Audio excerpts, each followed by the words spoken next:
You know, about less than 10 months ago that as a district attorney, I was investigating a death of a young man, 16-year-old young man, whose mutilated body showed up in the town of Milton, Massachusetts. Our investigation took us to North Carolina, where this young man had hit himself in the wheel well of a 737 commercial airliner. And he had dropped out of the plane as the landing gear went down as he was approaching Boston. Now, much has been said about transportation security this morning, and certainly about the screening checkpoints and the need to look at explosives there. Now, the TSA has said that every commercial airport in the United States receives a security assessment every year, including an evaluation of perimeter security and access controls. But however, in 2009, the GAO, when they were reviewing this, said that 87% of the nation's commercial airports had not conducted any consequence assessments or those perimeter checks. With so much attention on the gate and on the checkpoints there, it seems to me we are wide open on perimeter security. In this major airport, North Carolina, there had been, since this occurred, repeated breaches on perimeter security that we're aware of there. And I can't imagine that airport's alone.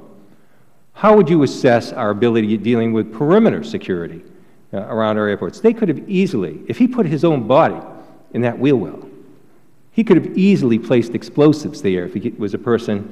It's a tragedy to this young man and his family, but what if this person had different intent? What if they were able to put explosives in there? It seems to me we're focused so much on that, and it's important at the gate. What about what's going on as we look out from that gate in the perimeters? I think that's a serious problem, and can you address how seriously that's been? GAO has commented on it, but I don't see much action, frankly.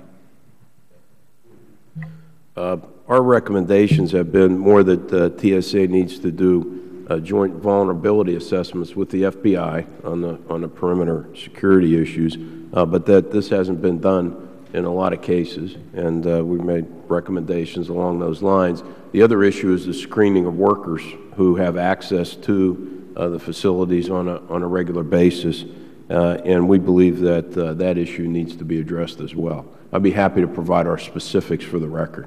Great. Any other panelists comment on that? I'm very pleased to hear your remarks. My general impression would be that you're right.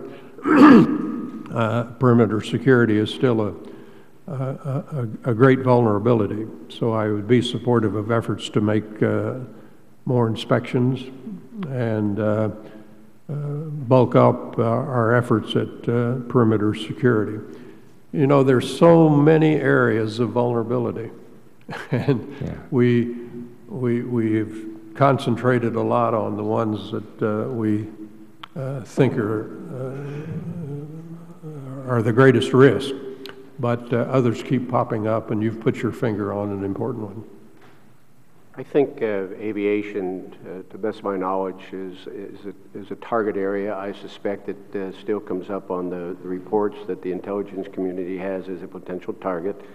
I think we should never say we've eliminated it, but the notion that someone or a group could hijack a plane and turn it into take a commercial airliner and turn it into a missile, I think that threat has been managed quite well, but I think we would be kidding ourselves if we didn't think that aircraft generally as a target remains a vulnerability and remains a continuing interest, a target of interest for those who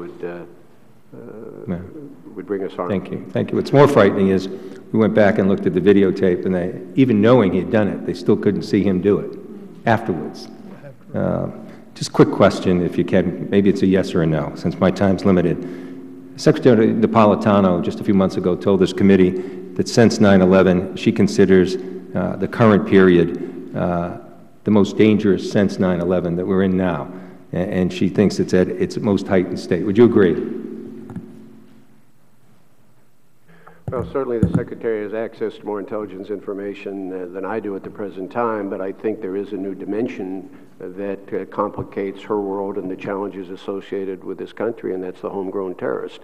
In the past 18 months, I think we've seen the arrest and involvement of 70 or 80 either citizens or naturalized citizens or here with visas. So I think the world is a little bit more complicated for her and for this country.